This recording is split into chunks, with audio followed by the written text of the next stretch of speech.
નવસારી મહાનગરપાલિકા બન્યા બાદ આદિવાસીઓના ઘરોનું ડિમોલેશન કરવાની નોટિસ આપવામાં આવી હતી,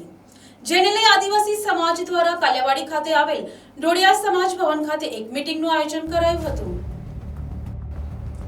નવસારી મહાનગરપાલિકા બન્યા બાદ વિકાસના નામે નવસારી શહેરમાં વસતા આદિવાસી સમાજના પરિવારોના ઘરોના ડિમોલેશન કરવાની નોટિસ મળતા આદિવાસી સમાજમાં ભારે રોષ જોવા મળ્યો હતો અને જે અંગે નવસારી જિલ્લા ભાજપ પ્રમુખ અને નવસારીના ધારાસભ્ય રાકેશ દેસાઈ દ્વારા એક પત્રકાર પરિષદ યોજી કોઈ આદિવાસીના ઘરો તોડવામાં આવશે નહીં તેમ જણાવ્યું હતું। જો કે તે બાદ પણ આદિવાસી પરિવારોને નોટિસ મળતા જિલ્લા કલેક્ટર સાથે બેઠક યોજી હતી, જેમાં પણ યોગ્ય નિરાકરણ ન આવતા અંતે આદિવાસી સમાજ દ્વારા નવસારીના કાલિયાવાડી ખાતે આવેલ ડોડિયા સમાજ ભવન ખાતે એક મીટિંગનું આયોજન કરવામાં આવ્યું હતું, જેમાં જે આદિવાસીઓ વર્ષોથી જે જગ્યાએ વસવાટ કરી રહ્યા છે તેમના પ્રોપર્ટી કાર્ડ આકારણી સાથે એ ઘરો જમીન સાથે એમના નામે થાય, તેમજ ટીપી કે ડીપી પ્લાનમાં રસ્તાઓ પહોળા થાય, જેમાં રસ્તાની આજુબાજુ વસતા આદિવાસી સમાજના લોકોને પહેલા એમને રહેવા માટે સંપૂર્ણ વ્યવસ્થા સાથે કાયમી વસવાટ કરી શકે તેવી વ્યવસ્થા કરી આપવામાં આવે, ત્યારબાદ જ ડિમોલેશન કરવામાં આવે અને જે કોઈ પણ આદિવાસી વિસ્તારમાં કોઈ પણ પ્રોજેક્ટ કે આદિવાસીના પ્રશ્નો હોય તો આદિવાસી સમાજના આગેવાનોને વિશ્વાસમાં લઈ આદિવાસીઓના હિતમાં હોય તો જ કામો ધ્યાનમાં લેવા જેવા મુદ્દાઓની ચર્ચા કરવામાં આવી હતી। નવસારી નગરપાલિકા મહાનગરપાલિકા અને ભાજપના જિલ્લા પ્રમુખ તેમજ એમએલએ સાહેબ રાકેશભાઈ દ્વારા 3 મિટિંગો મેં કરવામાં આવી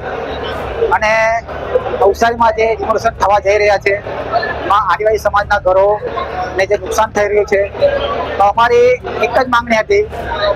કે જે પણ ઘરોને વિસ્થાપિત થાય એમને પહેલા વ્યવસ્થા કરી આપવામાં આવે। તો એ બાબતમાં અમારી 3 મિટિંગો થઈ અને અમને આશ્વાસન આપવામાં આવ્યું। એ છતાં પણ કલેક્ટર મેડમ દ્વારા આદિવાસી સમાજના ઘરોને નોટિસ મળી અને ડિમોલેશન કરવા માટે આવ્યા હતા અને તે દરમિયાન કલેક્ટર મેડમ સાથે મિટિંગ કરવામાં આવી તો કલેક્ટર મેડમે ચોખ્ખું જણાવ્યું હતું કે આ જેટલી પણ જગ્યા સરકારી જગ્યા છે એ સરકાર પોતાના હસ્તક લેવા માંગે છે। તો કલેક્ટર મેડમનું કહેવાનું એ હતું કે આ સરકારી જગ્યા છે તો એની બાહેધરી આપવા વાળા આ કોણ? આ સરકારી જગ્યા છે તો આ બાહેધરી આપી કોણે? એટલે અમારો પણ જે મનમાં વહેમ હતો કે આપણે આજ સુધી જે ચૂંટાયેલા પ્રતિનિધિઓને આપણે સરકાર સમજતા હતા એ ખરેખર સરકાર નથી, એટલે હવે પછી આદિવાસી સમાજ ખૂબ જ આક્રોશિત થઈ ગયો છે અને સમાજને પણ જાગૃત કરવાનું હવે અભિયાન શરૂ કર્યું છે અને ટૂંક સમયમાં દરેક વિસ્તારોની મિટિંગો થવાની છે અને એ મિટિંગોમાં ખૂબ જ જલદ આંદોલન કરવાનું જઈ રહ્યા છે અને આદિવાસી સમાજ જે જગ્યા પર વર્ષોથી રહી રહ્યો છે એ જગ્યા હવે પોતાના નામ પર થાય એ ઝુંબેશ આગળ ધપાવવા માટે